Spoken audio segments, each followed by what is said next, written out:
to the late New York Times columnist Anthony Lewis at a conference at NYU on the subject of 9/11, Lewis literally turned white. I have to. Garrison could play Shaw with a Leon Oswald in two venues. One was a party at the apartment of David Ferry.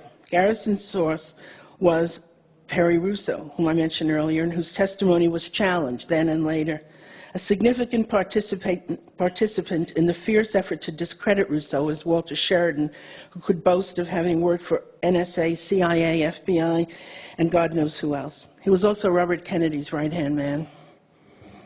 When Jim Garrison charged Sheridan, Robert Kennedy came to his aid. There was no law against obstruction of justice in Louisiana at the time. Garrison had to come up with other charges against Sheridan.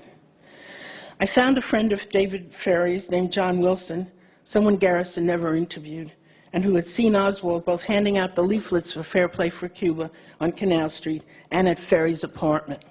Wilson wasn't present on the evening when Clay Shaw stated what his alibi would be on the day of the assassination, but for me, that Wilson placed Oswald at Ferry's apartment went some way to enhancing Russo's credibility. John Wilson lives in Arizona, if anyone wants to continue this. In addition to Russo's testimony, the other evidence that Garrison had relied upon was the appearance of Clay Shaw, along with Oswald and David Ferry in Clinton, Louisiana, and Jackson, Louisiana. One of